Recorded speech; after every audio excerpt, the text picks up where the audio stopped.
Next நம்ம diode current equation பார்க்கலாம். இது வந்து ரொம்ப ரொம்ப ரொம்ப ரொம்ப இம்பார்ட்டன்ட். ஏன் இத்தனை டைம் சொல்றேன் அப்படின்னு பார்த்தீங்கன்னா, இந்த ஈக்குவேஷனை பேஸ் பண்ணி நமக்கு நிறைய கொஸ்டின்ஸ் வந்து இதுக்கு முன்னாடி கேட்டிருக்காங்க. ஸோ ஈக்குவேஷன் என்னன்னு பார்த்தீங்கன்னா, I is equal to I0 into e power v divided by eta into vt minus 1. இதில் I0 அப்படிங்கிறது வந்து ரிவர்ஸ் சேச்சுரேஷன் கரண்ட், v வந்து அப்ளைடு வோல்டேஜ், eta வேல்யூ வந்து 1 ஃபார் ஜெர்மானியம், 2 ஃபார் சிலிகான். இது வந்து ஐடியாலிட்டி ஃபேக்டர் அப்படின்னு சொல்லுவாங்க. அண்ட் VT அப்படிங்கிறது வந்து தெர்மல் வோல்டேஜ். ஸோ இந்த VTயோட வேல்யூ நமக்கு டிஃபால்ட்டா தெரிஞ்சிருக்கணும், which is 26 milli volt kT divided by Q. So இதில் K போல்ட்ஸ்மேன் கான்ஸ்டன்ட், அதனுடைய value T temperature and Q வந்து சார்ஜ். ஸோ இந்த வேல்யூஸ் எல்லாம் நம்ம சப்ஸ்டியூட் பண்ணோம் அப்படின்னா தெர்மல் வோல்டேஜோடைய வேல்யூ நமக்கு 26 மில்லி வோல்ட் அப்படின்னு கிடைக்கும். ஸோ VT வேல்யூ நமக்கு தெரியும், ஈட்டா வேல்யூ நமக்கு தெரியும், எவ்வளோ வோல்டேஜ் அப்ளை பண்ணுறாங்க அப்படிங்கிற வேல்யூ வந்து நமக்கு கொடுப்பாங்க. அண்ட் ஒன்று I0 வேல்யூ நமக்கு கேட்பாங்க, இல்லைனா I வேல்யூ வந்து கேட்பாங்க.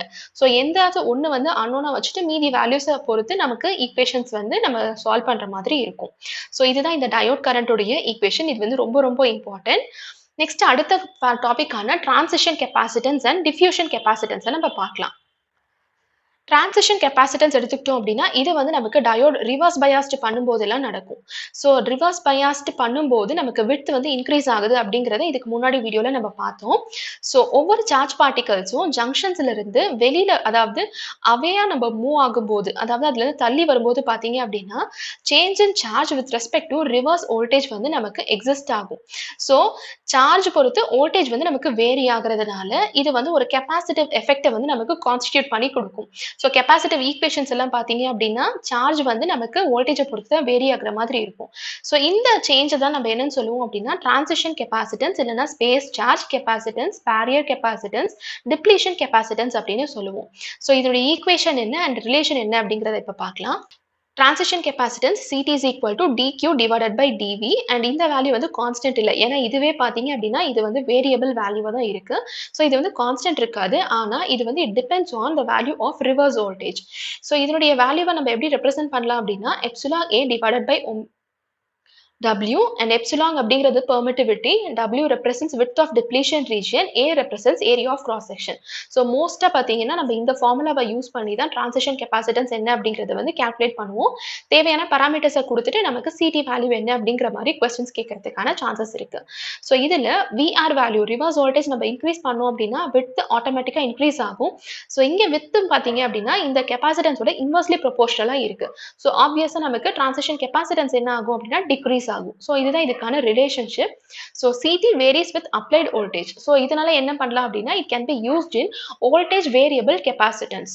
ஸோ இதுதான் என்னுடைய அப்ளிகேஷன். எக்ஸாம்பிள் பார்த்தீங்கன்னா வேரக்டர் டயோட், வேரிகேப், டியூனிங் டயோட்ஸ், இது எல்லாமே வந்து என்னுடைய அப்ளிகேஷன்ஸ்.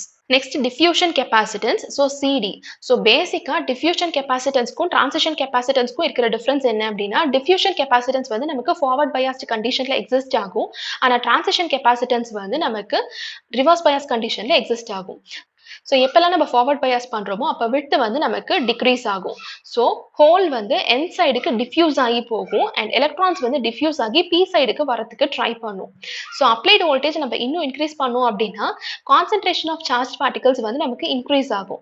ஸோ இதனால என்ன ஆகும் அப்படின்னு பார்த்தீங்கன்னா rate of change of injected charge with the applied voltage வந்து நமக்கு இங்கே கிரியேட் ஆகும். அதாவது எவ்வளோ வோல்டேஜ் நம்ம கொடுக்குறோமோ அதை பொறுத்து நமக்கு இந்த கான்சன்ட்ரேஷன் எவ்வளோ சார்ஜ் பார்ட்டிகல்ஸ் வந்து இந்த மாதிரி டிஃப்யூஸ் ஆகுது அப்படிங்கிற வேரியேஷன் நமக்கு கிடைக்கும். ஸோ அதுதான் வந்து இந்த டிஃப்யூஷன் கெப்பாசிட்டன்ஸ் அப்படிங்கிற நம்ம டேர்ம் பண்றோம். So CD is equal to dq divided by dv and இந்த வேல்யூவை நம்ம tau into I divided by eta into vt அப்படின்னு ரீப்ளேஸ் பண்ணலாம். ஸோ இதில் eta represents mean lifetime for holes. So forward biased கண்டிஷனில் இந்த CD வேல்யூ டிஃப்யூஷன் கெப்பாசிட்டன்ஸ் வந்து பார்த்தீங்கன்னா நானோலேருந்து மைக்ரோஃபாரட்ஸ் வரைக்கும் இருக்கும், ஆனால் டிரான்சிஷன் கெப்பாசிட்டன்ஸ் வந்து பிகோஃபாரட்ஸ் வரைக்கும் இருக்கும். ஸோ நானோ அப்படின்னா 10⁻⁹, மைக்ரோ அப்படிங்கிறது 10⁻⁶, பிகோ அப்படிங்கிறது 10⁻⁻12. ஸோ டிஃப்யூஷன் கெப்பாசிட்டன்ஸ் வந்து டிரான்சிஷன் கெப்பாசிட்டன்ஸை விட எப்போவுமே கிரேட்டர் தானாக தான் இருக்கும். இதுதான் இது ரெண்டுத்துக்குமே இருக்க ரிலேஷன்ஷிப்.